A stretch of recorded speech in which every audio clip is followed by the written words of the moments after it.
What's going on, everybody? And welcome back to another episode of the Chatting with Cheese podcast. I'm your host, Fat Cheeze, and y'all already know the motto: no gimmicks, only the real. And this is episode 66. And y'all know what I need from y'all.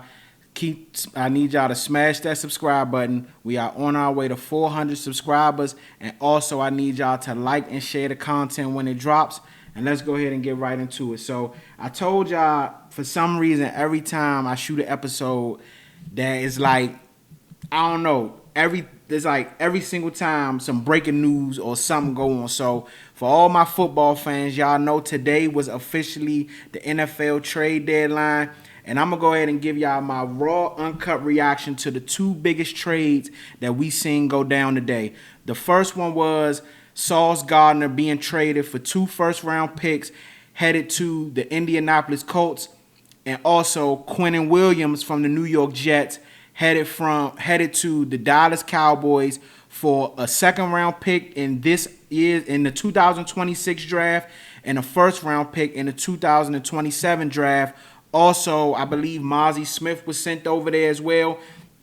There was a lot of compartments to the trade, but that right there was basically the meat and potatoes of it. So first, I'm gonna start with Quinnenwilliams heading to Dallas, and me being a Cowboy fan, I love this trade. I think that Jerry Jones finally was a man of his word and decided to, stand on something that he said. The day before, yesterday, he had an interview on, I believe it was XM Radio or something like that, but it was with Stephen A. Smith leading up into the Monday night game. And he said that he already had a trade in the work. It was going to be a big trade. And, it was a lot of speculation going on of who it could have been, who was the player, and, a lot of people trying to find out. Quinnenwilliams' name came up earlier in the week, and I kind of felt as though he was a viable option because even though the Cowboys traded Micah Parsons early in the season and ended up getting Kenny Clark in the deal with that trade, after those first couple of games, Kenny Clark's production kind of started to dip a little bit. Also, Diggy Zua hasn't been good this year since getting paid his contract this past offseason. So Quinnenwilliams' names kind of started to circulate a little bit, and also news had came out a couple of weeks after the Micah Parsons trade that Quinnenwilliams was actually an option for Dallas to trade Micah to the Jets for Quinnenwilliams. So his name has started to float around. Max Crosby's name was out there. You heard a little bit about Myles Garrett, but Myles Garrett really wasn't never in the picture like that. And today we found out that the Cowboys ended up there making a move for Quinnenwilliams to land them. So all in all, I like the move. When I look at this move for Quinnenwilliams, I don't consider it a move for this year. Do I think that, he could help what the defense looks like this year? Maybe a little bit, but this defense is terrible. I don't see Quinnenwilliams being able to come in, and yes, is he going to be an outstanding player for the Cowboys? Absolutely, but I don't see him coming in and changing the entire trajectory of this defense this year. Now, this is something that I see going forward in the future, 2026, 2027, to where if the Cowboys do the right thing and build around what they have now, he's basically your centerpiece. So now you build around him. He's basically the Micah Parsons replacement. Now, if the Cowboys can just find a way to build around him and get pieces around him and get this defense up to par and are able to keep George Pickens, keep Javonte Williams, and keep this offense intact, now you're cooking. Now next year and the year now I believe you'll start to see, the vision that Jerry Jones and his front office had. But I love the move, and also they added Logan Wilson from the Cincinnati Bengals for a 7th-round pick. I think that was good value. He requested a trade a couple of weeks ago. Dallas ended up pulling the trigger today and grabbing him. He was the first domino that fell, and I think a lot of people was like, oh, man, here go Jerry again, with that BS telling us he got a big trade coming, and then this happened, and then it ended up being a guy like Logan Wilson. No disrespect to him, but if you compare Logan Wilson to Quinnenwilliams, I mean, it's like night and day. So, hey, for the Cowboys, I like this move. Quinnenwilliams, you can just look at his NFL rank since 2022. He got a 90.6 Pro Football Focus grade, which is 4th. He has 24.5 sacks, which is fourth. He has 195 pressures, which is third in the NFL. He has an 85.0 plus pass rush and run defense grade since 2022. He is one of two interior defenders to accomplish this. I believe in 2022, Quinnenwilliams had 12 sacks. 2023 he had 5.5, and I think last year he had 6 sacks. I mean, when you grade or talk about defensive tackles, you don't never look at their sack production because that's not the end all be all for them. But for him to have double digit sacks in 2022, then 5 and 6 sacks. So he can go get you sacks. He can pressure the quarterback. Not only can he pressure the quarterback, but he's a great run defender. I think when you think about top defensive tackles in the league, it's either him or Simmons in Tennessee. So Dallas was able to pull the trigger on that. I like the move. Like I said, when I look at this move, I think that is more so for the future and not for something this year. I think this year we're going to see, I can't wait to see them after the bye week, how, just see what he can do this year. But I'm more so looking at the future for that move in Dallas. Moving on to the other trade that we had today, also with the New York Jets, sending Saucegardner to the Indianapolis Colts. I'm going to say this flat out. I love this move for the Indianapolis Colts. I love it. And I know I've seen a lot of people say the compensation may have been too much. The Indianapolis Colts did give up 2 first-round picks, one in 2026, the other one in 2027. But the reason why I love the move is because the Colts seen that they have a window right now to go win. Daniel Jones is playing the best football of his career. You have Jonathan Taylor, who's playing at an MVP level.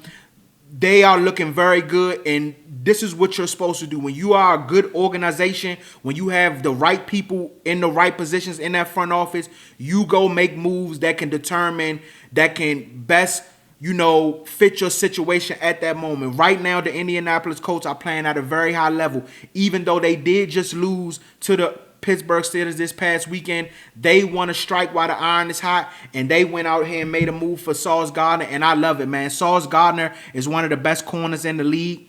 With that Jets team, just everything they had going on, 1-7, maybe, he may have mentally checked out, I don't know, but Saucegardner is still very respected and still very highly touted in this league as one of the best corners. For the Indianapolis Colts to snag him, they already have the best record in the AFC. This is huge for them, and it's a win-now moment, and I give a thumbs up to Indianapolis for that. I don't feel like the compensation is too much. Let me tell you one thing. They don't hang banners for draft picks. They don't hang banners for having more draft picks than another team. They don't hang banners for, no, they hang banners for winning Super Bowls. Simple as that. Winning the AFC. That's what they hang banners for. You can have all the draft capital in the world, all the cap space in the world. The main question is, what are you going to do with it? The Indianapolis Colts front office said, we're going to strike while the iron is hot. We have a quarterback playing the best football of his career. We have a running back playing at an MVP level. Our offense is solid. Let's do something to fix the defensive side of the ball. The Colts total defense, they're 16th, but in passing defense, they're near the bottom. They're 26th. So Saucegardner is going to come in and make that passing defense much better from Jump Street. So I like the move. I like the move for the Colts. Like I said, the good teams, they strike while the iron is hot. Indianapolis sees the opportunity that they have presented to them right now with this team playing very well, and they want to strike while the iron is hot, and I agree with them 100%. I think that was a hell of a move. I don't think the compensation was too much. Hey man, sometimes you gotta pay a premium price to get premium things. Saucegardner is a premium thing, so they had to pay top dollar for it. That's just how it go. But hey man, I can't wait to see how both of these guys pan out in both of their new situations. I think with the New York Jets, they just simply said, we're 1-7. We're going to go ahead and rebuild this thing. And I know for some Jets fans, they're like, man, it's a bummer that, this has been like a reoccurring theme for the Jets. But hopefully in this situation, they get it right. They're going to have 2 first-round picks this year. They're going to have 2 first-round picks in 2027. So, hopefully they do this thing right and rebuild it, and the Jets fans will have something to look forward to in the near future. But hey, as of right now, I know it's probably a little tough. Trust me, I'm a Cowboy fan. I had to deal with it when they shipped off Micah Parsons. So I get it. But Jets are on the rebuild. They sent their best two defensive players out. So, I mean, I can't wait to see how these things turn out. But I just wanted to give my raw reaction to those, the biggest trades of the day. And we had plenty of others. Jacoby Myers headed to the Jaguars. Mitchell from the Colts went to the Jets in the Sauce trade. We had a bunch of good things going on today, man. So I can't wait to see how these things pan out, and we just gotta wait and see. Moving on to my next subject.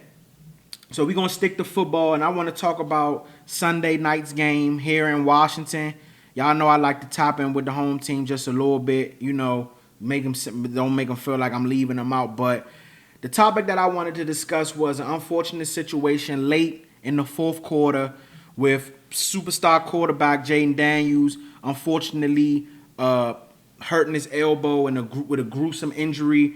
If you've seen the video, you've seen it. But the question that I have is, did the Commanders coaching staff do Jayden Daniels wrong leaving him in the game? So I'm going to read some of these quotes that I got from head coach Dan Quinn on, what his thought process was and why they decided to leave him in the game and things like that. And then I'm going to go ahead and give my thoughts on it.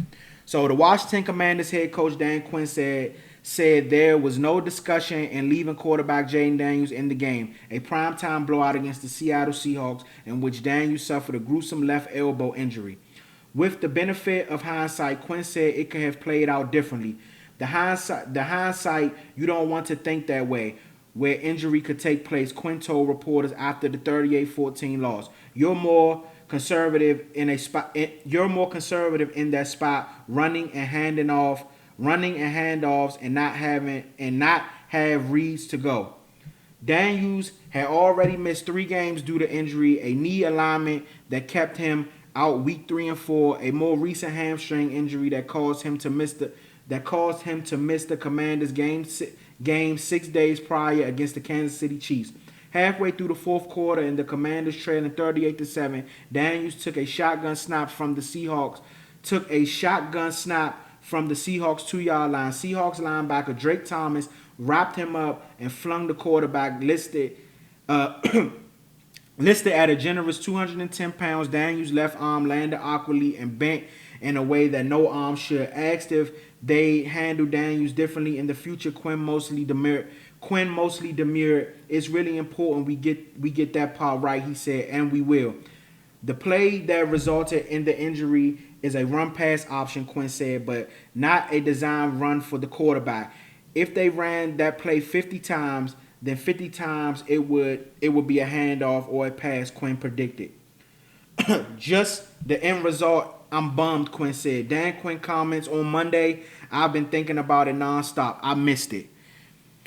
So I watched the game for the most part. Once it kind of got out of hand, I ended up going to bed. But when I woke up and found out this news and actually seen the play and seeing how things went, I'm going to be honest, the first thing that came to my mind is Dan Quinn should be on the hot seat to lose his job. And I understand that, you want to talk about it was a mistake, the play shouldn't have went like that, and, things of that nature. But the simple fact is, your team is down 38-7 in the fourth quarter with 12 minutes to go. You don't leave your franchise quarterback. You don't put your franchise quarterback in a situation like that. Jayden Daniels was drafted to the Commanders last year and literally turned that franchise around in 1 year. He's transformed in 1 year, the whole Washington football scene. And for them to be willing, mind you, he's just coming off of a hamstring injury. He was already running a lot in this game. But for you to put him in the fourth quarter when the game is virtually over with 12 minutes left, you're literally risking everything. You're risking his future. Because the injury, luckily, reports came out saying that the injury could have been way worse and he avoided, something way more severe. But the simple fact, when the game is going like that and you put the quarterback out there or you put a star player out there like that, and I'm not even just speaking on Jayden Daniels, anybody, any of your starter players, When you put them out there, the worst case scenario could be a gruesome season-ending or career-threatening injury. And that's what possibly happened on Sunday night. And Dan Quinn, to be a veteran head coach, you got to know better in that situation. I've seen teams getting blown out and they quarterbacks sit whole quarters. Whole quarters, fourth quarters. Some quarterbacks sit the third and the fourth quarter if it get that bad. For you to allow him to go out there knowing the type of quarterback that he is, that he's more sustained to injuries than a pocket passing quarterback, and for you to allow him to go out there, I don't care what you thought the play was going to be. Dan Quinn, that's a fireable offense to me. That's a fireable offense to me. And like I said, I didn't like the fact that he was running as much as he was just coming back off of a hamstring injury that caused him to miss the previous game. But, you know, some of that could be his fault as well, holding the ball too long and things like that. But I just didn't like that. I felt as though that was malpractice on all levels. And luckily, the reports came out that the injury, the injury wasn't as severe as people thought it would be from the way that it looked. But it's just a simple fact that Jayden Daniels shouldn't have never been out there. The game is out of hand. Put Marcus Mariota in, allow him to finish the game, and you just move on to the following week. But you don't risk him like that, you know, putting him out there. I don't know what the plan was. Let him go this last series, and then we'll pull him. No, he should have. Once the fourth quarter started and the score was what it was, that should have been the end of his night. And, you know, unfortunately, we here now. I'm hoping and praying for a speedy recovery for Jayden Daniels. You hate to see it. You don't want to see nobody go down with an injury, period, but especially with an injury like that. But I'm not going to lie to you. When I first seen it and you know, watched the play, I automatically thought Dan Quinn should lose his job behind that, honestly. And I never go for people to lose their jobs, but in a situation like that, for you to allow your franchise quarterback, your face of the franchise, to go out there and play that series when the game is already out of hand, you have nothing to gain. You're not coming back and winning the game. You have nothing to gain, and you allow him to go out there and do that. That's a fireable offense to me, but I don't know how things gonna go. In my prediction, I don't think Jayden Daniels plays at all the rest of the season. And I mean, if the Commanders smart, you don't allow him to. You put him on ice, let him get healthy, and just get ready for next season. But we just gotta wait and see, man. They've been battling a lot of injuries. Luke McCaffrey got hurt in that ball game. He's gonna be out multiple weeks. Marshawn Lattimore towards ACL, he's out for the rest of the season. Terry McLaurin still isn't playing. There's no telling when he's gonna return. So they just got a lot going on right now. They just caught the injury bug. And you know, sometimes that happens. It's unfortunate that they had the type of year that they had last year, and then this year they turn around and get the injury bug. But hey, man, that's the NFL for you. So speedy recovery for Jayden Daniels. But if I had to answer my own question, yes, I believe that the coaching staff for the Commanders did wrong by Jayden Daniels. I don't think you do that. No coaching staff should do that. You don't put your star player and your face of the franchise in a position like that to go out there where you know he's going 100% at all times. He's a running quarterback, which means he's more likely to get injured. You don't put him in a position like that. And I know a lot of Washington fans don't want to hear this, but when you watch plays like that, it reminds you of what we seen with RG3. I know a lot of Commanders fans don't want to hear that, but it's just the truth. The last superstar quarterback that was mobile that we seen Washington have was RG3, and we know how that ended. And if they're smart, they'll sit Jayden Daniels on ice, allow him to get fully healthy, and just get ready for next year, man, because you don't want to have his career go the same route as RG3's just because you want to win a couple of games for the rest of this season. Hey, man, top it out, wave the white flag, and just get ready for next season. But that's my thoughts on that. Y'all comment down below and let me know what y'all think. Did the Commanders coaching staff do wrong by Jayden Daniels? Do you feel they did the right thing? Let me know what y'all think down below. Moving on, we're going to switch up to the NBA for a second, man. And the talk of the town right now is what's going on in Memphis with Jamorant. So what I got for y'all is, have we seen the last of Jamorant in Memphis? So the Memphis Grizzlies suspended star guard Jamorant for 1 game, citing conduct detrimental to the team. As a result of the suspension, Morant missed the Grizzlies game against the Toronto Raptors on Sunday. The team announced the suspension on Saturday but did not provide additional details. However, ESPN Shams reports that Memphis head coach, and I'm sorry if I pronounced this wrong, Tumos Lesola challenged his leadership and effort after Friday's tough loss to the Los Angeles Lakers in the NBA Cup group stage, and that Morant responded with a disrespectful tone. Morant finished with 8 points after playing only 30 minutes of the 5-point loss to the Lakers. When reporters tried to ask Morant questions about his individual performance, the guard repeatedly told the media to go ask the coaching staff about why he struggled. Go ask him.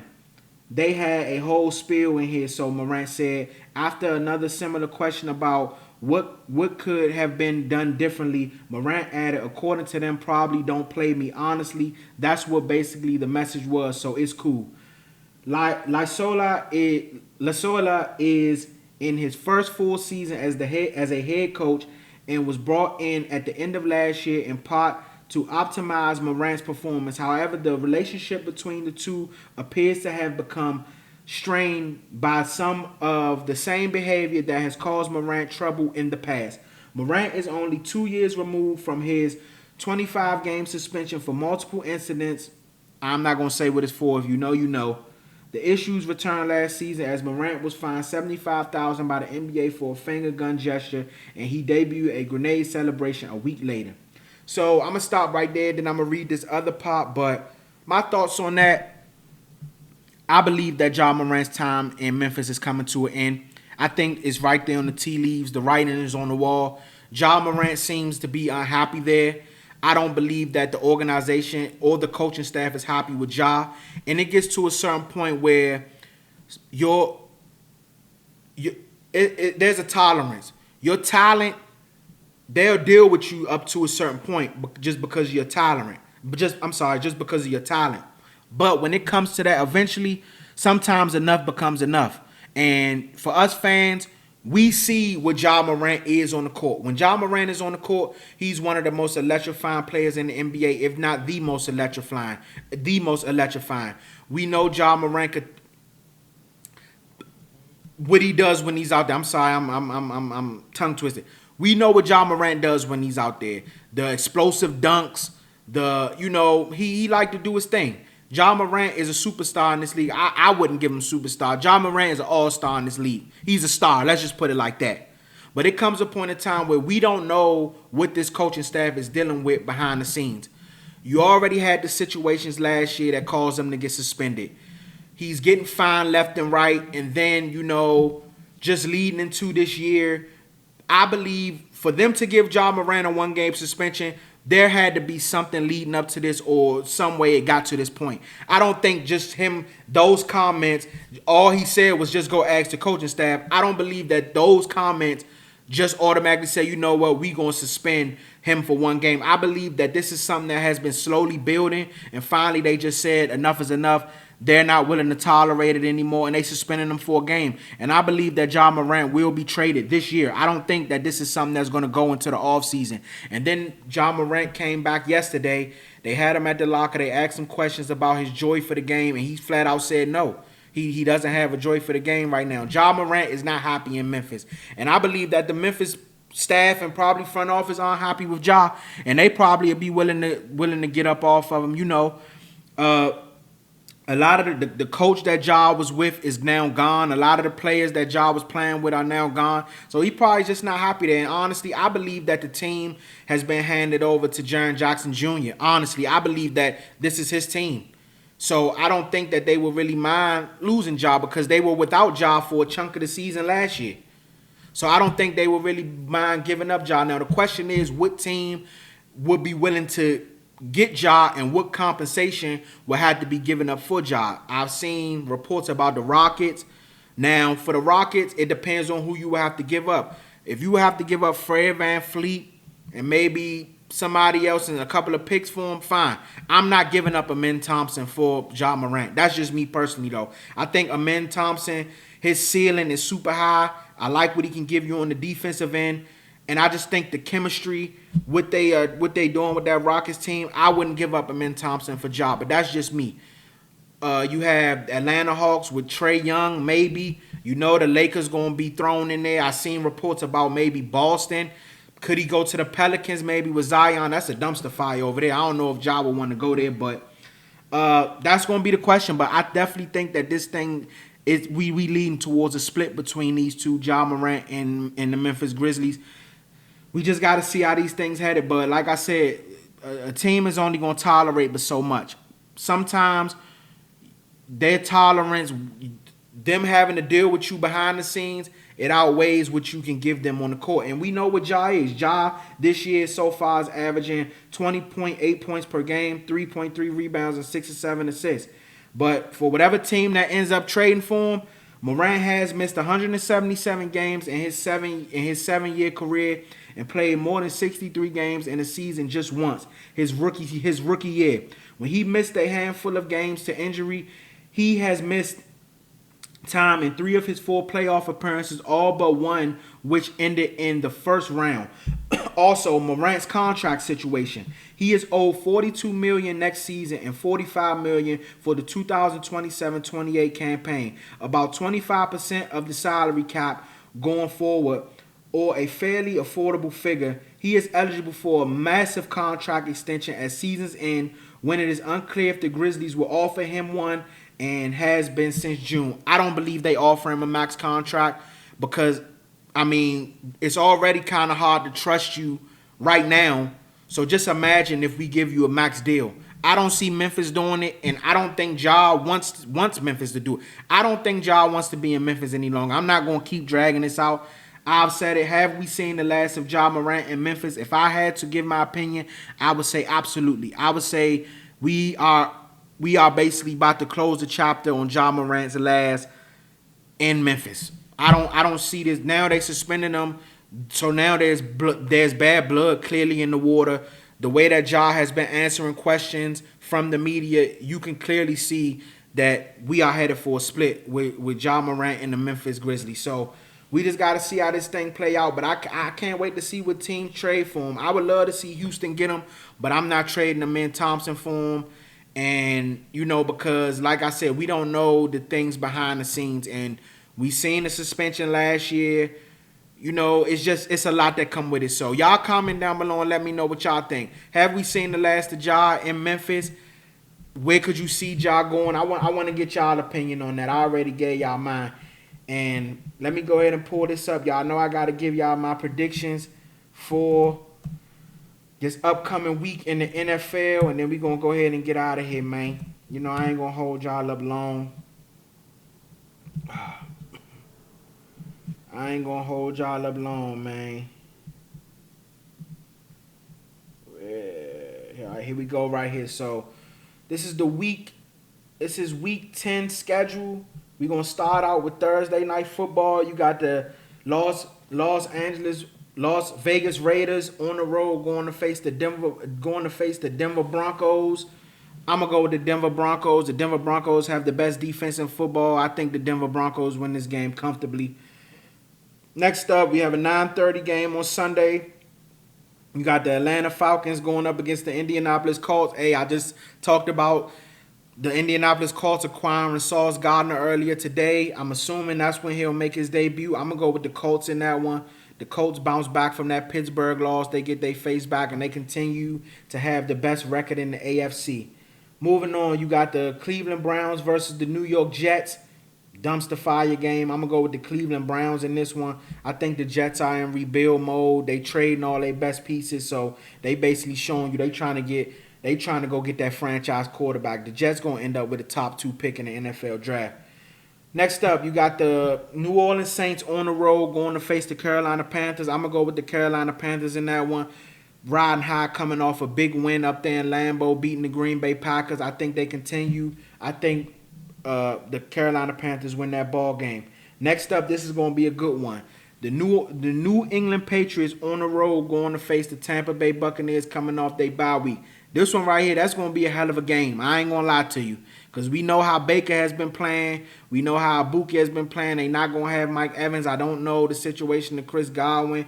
I think this is going to be the Patriots' toughest test since they played Buffalo, and Drake May has been playing out of his mind. Stephon Diggs has seemed to found the fountain of youth. This is a tough game, man. I ain't gonna lie though. I'm gonna go with the Patriots on the road. I got the Patriots winning that one. I think the Patriots get another good statement win on the road against a Tampa Bay team. Drake May continues his MVP campaign. I'm gonna go with the Patriots in that one, man. On the road, they beat Tampa Bay. Next up, you got the Baltimore Ravens on the road against the Minnesota Vikings. Baltimore trying to shake back and find a way to sneak in the back end of that playoffs and possibly still win a division. You got Lamar Jackson back. They slowly but surely getting healthy. I'm going to go with Baltimore in that game. I think Baltimore keep it going. You don't know what you're going to get from you don't know what you're going to with JJ. Well, hold on. I forgot. JJ McCarthy is back. I'm sorry. JJ McCarthy is back, and they are coming off of a big win against the Detroit Lions in Detroit, but I'm still going to pick Baltimore on that one. I think Lamar and them is on the mission to try to possibly sneak and win that division and find a way to sneak into the back end of that playoffs. JJ McCarthy played good. We're going to see if he can duplicate that again this week at home, but I'm going to go with Baltimore on that one. Next up, you got the Buffalo Bills on the road against the Miami Dolphins. I think Buffalo wins this game comfortably. No need to dwell on that. To dive too deep into that, the Dolphins are not a good football team. I'm surprised that they were not huge sellers today. There was rumors about possibly Bradley Chubb being moved, Minka Fitzpatrick. I seen something about Jalen Waddle. Denver tried to reach out, but the price was just too high, so I was shocked by that. But I got Buffalo going in there and winning that one comfortably. Next up, you got the New York Giants on the road against the Chicago Bears. I'm going to go with the Chicago Bears in this one. Chicago Bears just had a thriller against the Cincinnati Bengals. Won the game at the last seconds. I think they ride that momentum out. I think they win that one against the New York Giants this week. Next up, you got the Jacksonville Jaguars on the road to face the Houston Texans. I'm going to go with Jacksonville in this one. I think Jacksonville wins this game. They just added Jacoby Myers today from the team that they just beat last week, the Raiders. I think they continue on. I'm going to go with the Jacksonville Jaguars in that one. Next up, you got the Arizona Cardinals on the road against the Seattle Seahawks. And I ain't going to lie, man, I think this is going to be a good one. Seattle looked good as hell against Washington. And I ain't going to lie, the Cardinals are coming off a pretty nice win against my Cowboys. Jacoby Brissett playing some good ball. I ain't going to lie, man, Kyler, if Jacoby Brissett keep playing the way that he playing, it might be some questions about a quarterback controversy in Arizona. I'm just saying. Marvin Harrison Jr. been looking way better with Jacoby Brissett than he had with Kyler Murray. I'm just throwing that out there, but I'm going to go with Seattle in this one, man. I think Seattle is a legit Super Bowl contender. That defense playing good. Jackson Smith and Jigba is playing like the best receiver in football. They just added Shaheed today from the Saints, a speedster who can stretch the field. I don't know if I said it already, but that defense is playing like one of the best in football. If Sam Darnold can keep it up with that running game with Walker and Charbonnet, hey, man, the NFC better pray Seattle don't find a way to sneak and get that home field advantage. That number one seed and the Super Bowl got to go through Seattle. But I'm going to go with Seattle in this one. I think Seattle wins this game, and I honestly think they win it comfortably. But division game, you never know, but I'm going to go with Seattle. Next up, you got the Detroit Lions on the road going up against the Washington Commanders. I'm going to go with the Detroit Lions in this game. I think they win comfortably. Washington, I just spoke on it. They just been hit with the injury bug hard. No Jayden Daniels. Terry McLaurin not playing. You know, the defense riddled with injuries. It's just one of those years for Washington, man. So I'm going to go with Detroit, and I think Detroit wins that game comfortably. Washington defense is food out there, so... And on top of that, with the injury. So I'm going to go with Detroit comfortable. Next up, this is going to be a pretty good game. You got the LA Rams on the road going up against the San Francisco 49ers. That's going to be a good game. I'm going to go with the Rams in this one. I'm still not all the way sold on the 49ers. They kind of like wishy-washy. Some games you get a legit 49ers team. Then the next game they'll lay an egg. It all depends on what 49ers team you get. I'm going to go with the LA Rams. Matthew Stafford is playing out of his mind. I don't know what's going on with Puka Nacua, though. I know he got hurt in this past week against the Saints. I don't know his situation or his status. So I'm going to just predict right now as if Puka Nacua is going to play. I'm going to go with the Rams. Now, if Puka Nacua don't play, that could be a whole nother story, but we just got to wait and see. But right now, I'm going to go with the Rams. Next up on Sunday Night Football, you have the Pittsburgh Steelers on the road against the Chargers. And I want to go with the Steelers, but I'm not going to lie, man. The Steelers are also a wishy-washy team, man. You don't know what Steelers team you're going to get. One week they look like world beaters. The next week they'll lay an egg. I'm going to go with the Chargers in this one on Sunday Night Football. I want to go with, matter of fact, I changed that. I'm going to go with the Steelers. I think the Steelers go on the road and get a big time win. I think Aaron Rodgers plays some good ball. It's going to all be dependent on what Steelers team that you get. It's going to all be dependent. It wouldn't shock me if the Chargers won this game. But the Chargers are also another wishy-washy team, so you never know with neither one of these teams which one you're going to get. So I'm going to go with Pittsburgh on this one, but it wouldn't shock me if the Chargers won. I'll leave it like that.